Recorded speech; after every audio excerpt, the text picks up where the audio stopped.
Assalamualaikum warahmatullahi wabarakatuh. Alhamdulillahirabbil alamin. Nawaina ta'alluma wa ta'lim wa tadzakura wa tadzkir wa naf'a wal intifa wal ifadata wal istifadah wal hatsa ala tamassuk bi kitabillah wa sunnati rasulih wa du'a ilal huda wa dalalata alal khair ibtigha wajhillahi wa mardatihi wa qurbihi wa sawabihi subhanahu wa ta'ala. Baiklah adik-adik sekalian, pada kesempatan kali ini saya akan menyampaikan mata kuliah lanjutan, yaitu dengan judul pembagian hadis berdasarkan kualitasnya. Nah, pada sesi kali ini saya akan membaginya sesi 1 dan sesi 2 karena apa? Pembahasan kali ini sangatlah panjang. Nah, akan tetapi saya berusaha sebaik mungkin menyampaikan materi yang singkat tapi mudah difahami. Nah, maka karena pembahasan ini panjang, saya membaginya menjadi 2 sesi, dan jangan lupa disimak videonya sampai habis agar kita tidak salah paham dan dapat mendapatkan manfaat dari kita belajar hadis-hadis Nabi kita Muhammad Sallallahu alaihi wa ala alihi wasallam. Walaupun kita tidak bergelut di kajian agama atau dalam kesehariannya kita malah bergelut dengan sesuatu yang non agama, akan tetapi dengan belajar hadis ini insya Allah kita termasuk orang-orang yang diberi Allah sebagai wajah yang cerah, yang ceria, baik dunia dan di akhirat, karena kita mau belajar, mau mengkaji, mau mengetahui hadis-hadis yang diriwayatkan oleh Nabi kita Muhammad Sallallahu alaihi wa ala alihi wasallam. Bahasan kali ini adalah hadis berdasarkan kualitasnya bagian pertama. Hadis ditinjau dari segi kualitas perawi yang menjadi sumber berita dibagi menjadi 3 macam, yaitu hadis sahih, hadis hasan, dan hadis dhaif. Yang mana istilah-istilah ini sering kita dengar ya, baik di dalam kajian ataupun dalam medsos. Nah, itu sering kita mendengar ataupun membaca artikel tentang istilah hadis sahih, hadis hasan, dan hadis dhaif. Nah, mari kita bahas lebih lanjut lagi. Yang pertama adalah hadis sahih, yaitu hadis yang bersambung sanadnya, dinukilkan oleh perawi yang adil, kuat hafalannya, tidak cacat dan tidak tercela, yaitu atau tidak janggal ya, seperti bertentangan dengan Al-Quran dari awal sanad sampai akhir sanad. Nah, yang namanya hadis sahih ini adalah syarat-syaratnya. Maka perawi yang adil, yaitu adil dalam hal hafalannya, dia akhlaknya baik, kemudian dewasa, tidak gila, kemudian dia tidak bukan orang fasik ya, yang melakukan dosa besar dan lain sebagainya. Maka tingkatan hadis sahih ada 2. Yang pertama adalah hadis sahih li dzatihi. Ini tingkatan hadis sahih yang paling tinggi ya, yaitu hadis sahih yang memiliki atau memenuhi 5 syarat atau kriteria di atas. Jadi hadis sahih ini bisa saja hadisnya gharib, yaitu misalkan perawinya dalam setiap tingkatan itu hanya 1, bisa. Nah, kenapa? Karena ya memang hadis sahih ini tidak membicarakan masalah jumlah perawi, enggak. Jadi bisa misalkan sahabatnya hanya 1, nanti yang setelah sahabat yang mereka ada 5, nanti ada 1 lagi, bisa.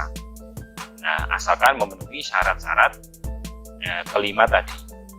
Kemudian selanjutnya yang nomor 2 ada hadis sahih li ghairihi, yaitu hadis yang kesahihannya dibantu oleh adanya keterangan lain atau tidak memenuhi kriteria dan syarat di atas.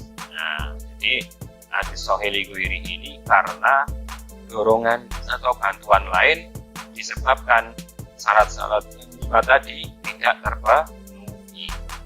Nah, Maka hadis ini pada mulanya memiliki kelemahan pada aspek hafalan perawinya. Nah, sehingga dianggap tidak memenuhi syarat untuk dikategorikan sebagai hadis sahih, yang akhirnya turun statusnya menjadi hadis hasan li dzatihi. Nah, jadi misalkan ada hadis, dia awalnya itu bukan hadis sahih. Nah, awalnya hadis hasan yang akan kita bahas nanti ya. Akan tetapi dari hadis hasan ini kan ada satu syarat dari 5 syarat tadi yang tidak terpenuhi. Nah, maka lalu jika ditemukan keterangan lain, baik berupa matan atau sanad lain yang bisa menguatkan keterangan atau kandungan matanya, hadis ini derajatnya naik setingkat lebih tinggi menjadi hadis sahih li ghairihi. Nah, jadi hadis hasan tadi, jika ada keterangan lain, keterangan lain itu bisa berupa redaksi ya. Misalkan ada redaksi yang dia itu semakna, dan redaksi yang semakna ini dia lebih kuat. Nah, atau misalkan ada hadis yang redaksinya sama, tapi dia mempunyai sanad lain yang bisa menguatkan keterangan, yang bisa menguatkan hadis yang awalnya hasan tadi. Nah, maka hadis yang awalnya hasan ini naik statusnya menjadi hadis sahih li ghairi.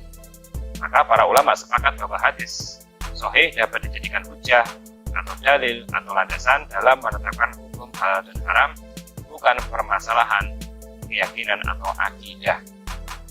Jadi kalau kita menjadikan hadis sahih itu sebagai landasan hukum, sebagai landasan keyakinan dan akidah, itu tidak bisa. Karena apa? Karena hadis yang harus dijadikan landasan dalam hal akidah atau keyakinan itu harus hadis mutawatir, yang mana minimal jumlahnya setiap tingkatan itu adalah 10 orang. Jadi dari sahabat sudah 10 orang, nanti bawahnya lagi yang muridnya diriwayatkan oleh 10 orang lagi, dan seterusnya, atau lebih banyak. Nah, walaupun juga ada yang sebagian ulama yang sedikit itu minimal adalah 4 orang, tapi yang menjadi pendapat mayoritas ulama, kebanyakan ulama itu adalah minimal 10 orang. Nah, itu bisa dijadikan landasan dalam akidah ataupun keyakinan. Nah, sedangkan hadis yang sahih ini dia hanya menetapkan hukum halal dan haram. Nah, kemudian selanjutnya tingkatan hadis sahih. Nah, dalam kesahihan hadis, kualitas hadis yang sahih ini ada tingkatannya. Tidak serta-merta, oh hadis ini sahih, itu sudah selesai, masalahnya selesai. Enggak, ternyata ada tingkatan dalam kualitas kesahihan hadis. Nah, tingkatan yang paling tinggi, ini yang pertama ini yang paling tinggi, yang nomor 1 ini, yang mana tidak bisa dikalahkan oleh yang lain dalam status sahihnya, yaitu yang diriwayatkan oleh Imam Bukhari dan Imam Muslim. Nah, Imam Bukhari ini adalah gurunya Imam Muslim. Nah, mereka itu mempunyai metode dan syarat-syarat yang ketat. Nah, yang ketat dalam menentukan mana hadis sahih dan mana yang tidak. Karena mempunyai syarat yang ketat, makanya mereka menjadi acuan ulama-ulama hadis setelahnya dalam menetapkan status hadis. Nah, maka yang diriwayatkan oleh Imam Bukhari dan Imam Muslim itulah yang paling tinggi status kualitas kesahihannya. Dan yang kedua adalah yang diriwayatkan oleh Imam Bukhari sendiri. Nah, kalau tidak ada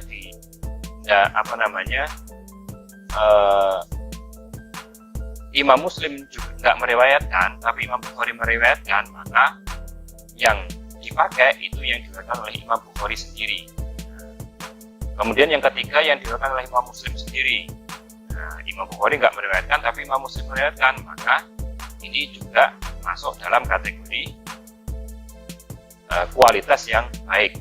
Nah, tingkatannya nomor 3. Kemudian yang keempat, Imam Bukhari nggak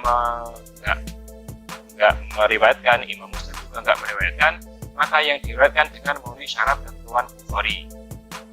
Jika ada hadis lain tidak diriwayatkan oleh mereka berdua, maka dilihat apakah sanadnya ini memenuhi syarat yang ditetapkan oleh Imam Bukhari. Nah, kemudian kalau tidak juga dilihat lagi apakah yang nomor 5 ini status kesahihannya tingkatannya sekarang yang kelima, yang agak bawah ya, yang diriwayatkan dengan memenuhi syarat ketentuan Imam Muslim. Nah, jadi dua ulama ini memang luar biasa gitu. Kemudian Imam Bukhari nggak meriwayatkan, Imam Muslim nggak meriwayatkan, kemudian tidak juga syarat-syarat sanadnya itu memenuhi kriteria Bukhari dan Muslim, maka tingkatan yang paling akhir dari kesahihan hadis tersebut yang disahihkan oleh selain Imam Bukhari dan Imam Muslim seperti Imam Hakim, Imam Ibnu Hibban, Imam Ibnu Khuzaimah dan lainnya. Nah, ini hanya masalah status kualitas hadis ya. Ingat ya, hanya status kualitas hadis. Nah, kesahihannya itu apakah sahih level yang tinggi atau sahih level yang rendah. Tapi tetapnya status itu tetap sahih. Nah, kenapa seperti ini? Karena ini hanya ngomongin kualitas saja, bukan masalah dijadikan landasan atau dalil, bukan. Nah, jadi kalau misalkan ini ada hadis yang mana ada dua hadis ya. Yang satu diriwayatkan oleh Imam Bukhari dan Imam Muslim. Yang kedua itu diriwayatkan selain Imam Bukhari dan Imam Muslim. Misalkan diriwayatkan oleh Ibnu Hibban dalam sahihnya, dalam kitab sahihnya. Nah, jika seperti ini, belum tentu yang dari hadis dari Imam Bukhari ini itu diunggulkan dalam pijakan dalil atau dalam dijadikan dalil. Tidak, belum tentu. Nah, karena apa? Ya, belum tentu juga Imam Bukhari dan Imam Muslim ini dari segi landasan dalilnya itu tidak kuat. Bisa saja seperti itu. Jadi dalam hal landasan ini bisa dijadikan landasan atau tidak, mana yang dikuatkan itu belum tentu riwayat Imam Bukhari dan Imam Muslim didahulukan daripada riwayat Imam Hakim atau Ibnu Hibban. Jadi Ibnu Hibban dan Imam Hakim, Imam Ibnu Khuzaimah ini hidup setelah masanya Imam Bukhari. Gitu. Imam Bukhari, Imam Muslim sudah meninggal, hiduplah imam-imam yang lain yang mana juga mengarang tentang hadis sahih dengan kriteria dan ketentuan yang mereka buat sendiri. Nah, kenapa kok Imam Bukhari itu sampai memiliki kedudukan seperti ini? Jadi ulama itu kalau ngomong ini yang sahihkan Imam Bukhari wis langsung percaya. Nah, karena apa? Karena Imam Bukhari ini paling ketat dalam menerapkan dan menyeleksi hadis sahih, itu paling ketat. Makanya Imam Bukhari mempunyai kedudukan yang istimewa. Tidak hanya itu saja, Imam Bukhari ini sangat hati-hati dalam menulis hadis sahih yang beliau kumpulkan.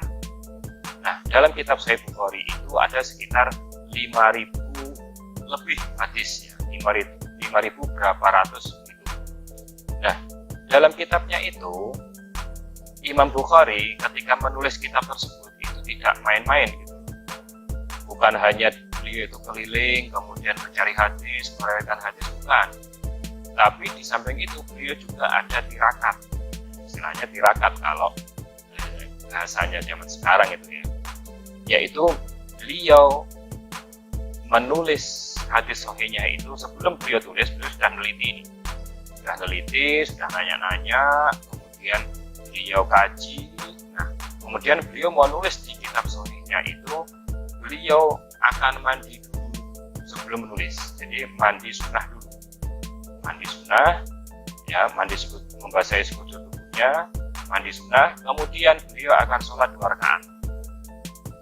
Sholat 2 rakaat agar apa yang beliau tulis itu tidak main-main gitu, bisa dipertanggungjawabkan. Makanya beliau memohon kepada Allah agar kitabnya itu tidak menjadikan beliau itu nanti malah masuk neraka gitu. Karena ini kan masalahnya ini bohong atas nama Nabi atau enggak gitu. Nah, jadi bayangkan misalkan Imam Bukhari dalam kitab sahihnya itu ada 5.000 lebih hadis. Berarti beliau dalam masa menulis kitabnya itu sudah mandi dan sholat 2 rakaat berapa ribu kali. Kalau mandi minimal ya 5.000 sesuai hadisnya, tapi kalau sholatnya berapa rakaat sudah bisa 10.000 lebih. Ya, kalau misalkan beliau menulis satu hari 10 hadis saja, nah bayangkan berarti beliau 10 kali mandi dan 10 kali sholat 2 rakaat, sholat 2 rakaat. Itulah salah satu kehebatan Imam Bukhari dalam menulis hadis. Kemudian selanjutnya hadis berdasarkan kualitasnya itu ada hadis hasan. Tadi hadis sahih sudah selesai ya. Sekarang ada hadis hasan. Hasan berarti bagus atau yang disenangi. Itu hadis artinya hasan. Yaitu hadis yang diriwayatkan oleh perawi yang adil, kurang kuat hafalannya, bersambung sanadnya, tidak mengandung ilat atau cacat, dan tidak syad atau lafadznya bertentangan dengan hadis lain yang lebih kuat. Ini adalah definisi yang diungkapkan oleh seorang Amirul Mukminin dalam ilmu hadis, yaitu Ibnu Hajar Al-Asqalani, yang mana beliau wafat tahun 125 Hijriah. Jadi hadis hasan itu hanya hilang satu syarat dari syarat-syarat hadis sahih tadi, yaitu kurang kuat hafalan perawinya, kurang kuat saja. Maka hadis hasan dibagi menjadi dua. Nah, yang pertama hasan lidzatihi. Hasan lidzatihi itu sama ya definisinya dengan yang di atas hadis hasan itu. Kemudian yang kedua ada hadis hasan li ghairihi. Apa hadis hasan li ghairihi? Yaitu hadis dhaif yang jumlah perawinya banyak sekali. Banyak sekali berarti ya 10 lebih. Dan sebab kedhaifannya bukan karena kefasikan perawi atau yang tertuduh kuat suka berbohong. Dan sebab kedhaifannya itu bukan karena kefasikan perawi. Fasik itu ini masalah keadil ya. Perawi yang adil itu adalah salah satunya dia bukan orang yang fasik. Perawi yang adil itu artinya dia kategorinya salah satunya adalah dia bukan orang yang fasik. Fasik itu dia orang yang misalkan orang itu disebut fasik itu karena dia melakukan dosa kecil yang terus-menerus. Nah, dosa kecil yang terus-menerus dia terus melakukan, misalkan suka ngutil misalkan ya, terus seperti itu. Nah, atau misalkan suka berkata kotor, nah, terus dia seperti itu. Dia tidak berubah gitu. Nah, itu bisa menjadi fasik orangnya. Atau orang itu disebut fasik jika dia melakukan dosa besar. Dosa besar itu ya seperti membunuh, berzina, kemudian mabuk, kemudian kalau sekarang ya narkoba, kemudian durhaka sama orang tua dan sebagainya, yang mana itu masuk kategori dosa besar dan dia belum bertaubat. Nah, jadi dia seperti itu, dia fasik itu karena dosa besar yang dia lakukan dan dia belum bertobat. Akan tapi kalau dia sudah bertobat, maka kefasikannya itu hilang, status kefasikannya hilang. Nah, kemudian atau yang tertuduh kuat suka berbohong, jadi kan fasik ya. Penting hadis dhaif, kemudian perawinya banyak sekali, 10 lebih, dan sebab dhaifannya itu bukan karena fasik, bukan karena tertuduh suka berbohong. Nah, suka berbohong ini macam-macam. Nah, karena dia misalkan pengen kaya, pengen dapat jabatan, pengen laku dagangannya, pengen banyak pengaruhnya di masyarakat dan sebagainya, apapun motifnya, kalau dia suka berbohong dia akan memalsukan hadis. Nah, hadisnya tidak ada, kemudian dia dikit-dikit bikin hadis. Nah, atau hadisnya awalnya hadis ini awalnya itu lemah sekali, dhaif. Nah, kemudian dia ganti-ganti perawi. Perawinya itu yang menyebabkan dhaif itu perawi yang ini, akhirnya diganti dengan diambil dari sanad yang lain perawi yang adil yang tidak dhaif. Nah, akhirnya hadisnya menjadi sahih. Nah, itu nggak boleh, itu nggak bisa dijadikan landasan atau dijadikan sebuah hadis itu naik statusnya. Nah, kemudian selanjutnya status hadis hasan. Nah, status hadis hasan ini statusnya sama dengan hadis sahih atau dapat dijadikan hujah atau landasan atau dalil dalam halal dan haram, bukan pada hal akidah atau keyakinan. Jadi ini apa namanya ya, yang namanya hadis hasan ini tetap bisa dijadikan landasan, walaupun ini catatannya ya, walaupun tingkatannya antara sahih dan hasan tidak sama, tapi ini catatannya tetap memperhatikan untuk meminimalisir kekurangan yang ada. Jadi nggak serta-merta langsung bisa dijadikan pijakan atau landasan atau dalil, tapi harus melihat kekurangan-kekurangan yang ada, dan hadis hasan tersebut disertai banyaknya periwayatannya, baik redaksinya sama atau hampir sama. Jadi hadis hasan tersebut perawinya banyak, kemudian redaksinya itu ada yang hampir sama, yang maknanya sama. Nah, itu dapat dijadikan landasan hukum halal dan haram. Maka tingkatannya begini akhirnya. Tingkatan yang paling tinggi itu adalah yang pasti hadis mutawatir ya, yang pasti. Tapi dalam pembahasan kali ini yang paling tinggi pasti hadis sahih li dzatihi, itu paling tinggi. Itu auto ya, otomatis lah ya, kalau dibuat landasan hukum itu otomatis. Kemudian yang kedua ada hadis sahih li ghairihi. Nah, kemudian yang ketiga ada hadis hasan li dzatihi. Kemudian yang keempat ada hadis hasan li ghairihi. Kemudian yang kelima ada hadis dhaif ringan. Nah, itu urutannya. Jadi naiknya status hadis itu ya ke tingkatan atasnya. Anda bisa misalkan dari hadis dhaif kemudian lari ke hadis sahih, langsung sahih, tidak bisa, harus melewati tingkatan hasan. Tidak ada ceritanya hadis dhaif berat ya, kemudian lari ke tingkatannya, lari ke hadis sahih li dzatihi misalnya, tidak bisa. Nah, jadi tingkatannya itu step by step, tidak bisa langsung otomatis jadi sahih, tidak bisa. Ini harus diperhatikan. Untuk para pengkaji hadis harus diperhatikan, karena apa? Kadang kita itu mendengar ya, orang itu ini awalnya hadisnya itu diriwayatkan atau statusnya dhaif, tapi ulama lain mengatakan sahih. Oh, tidak bisa. Ini pasti ada miss ya, atau kesalahan dalam mengkaji. Nah, gimana hadis ini yang awalnya itu sahih, kemudian awalnya dhaif, kemudian sebagian ulama mengatakan dhaif, kemudian sebagian ulama mengatakan sahih gitu ya. Itu pasti hadis ini bisa dikaji ulang gitu loh maksudnya. Nah, bisa dikaji ulang lagi, dan hadis ini akhirnya pasti melahirkan beberapa pendapat yang mana itu pasti bertentangan. Dan itu sudah lumrah ya, sudah lumrah. Jadi tidak usah kaget.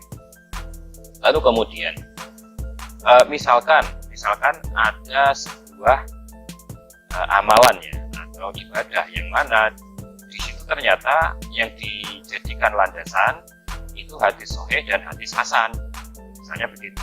Terus mana landasan yang benar ini, kok ada hadisnya yang sahih ada yang hasan? Ya yang sahih yang dijadikan landasan utama gitu. Pasti.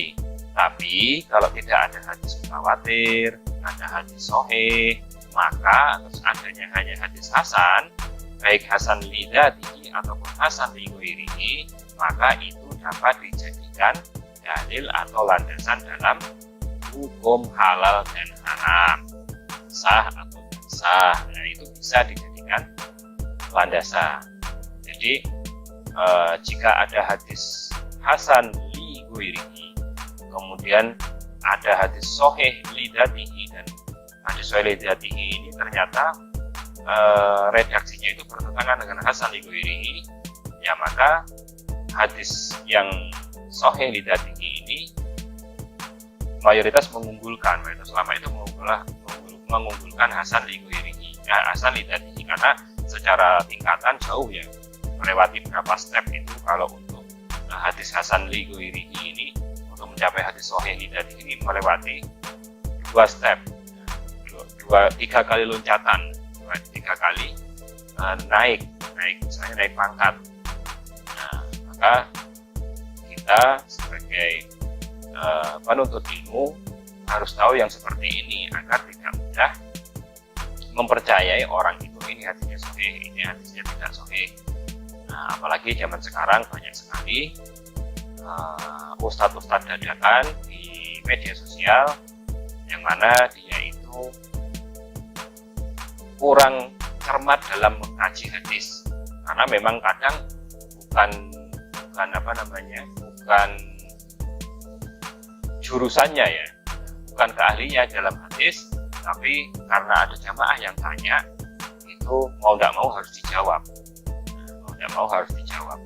Nah, sebenarnya kalau dia mengatakan ya sudah selesai, misalkan nggak tahu gitu, ya sudah beres, tapi karena dijawab dan tidak hati-hati, maka jangan mudah percaya kalau memang si penceramah tersebut bukan ahlinya, bukan ahli hadis, misalkan begitu.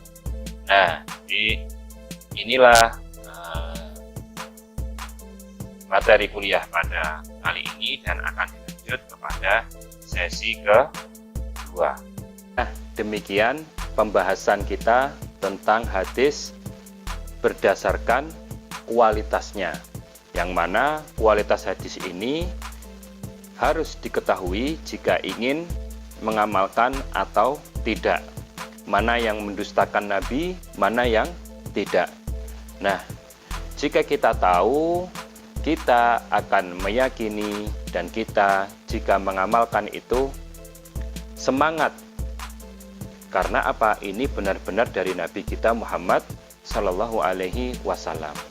Kita bisa meneladani, kita juga tidak ragu dalam mendapatkan pahala atas apa yang kita kerjakan.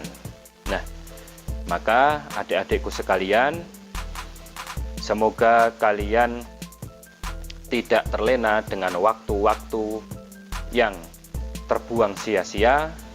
Ingat, semangat terus dalam belajar agar kalian mendapatkan apa yang kalian cita-citakan. Semoga yang saya sampaikan ini ada manfaatnya. Usikum wa iya nafsi bitaqwallah. Wassalamualaikum warahmatullahi wabarakatuh.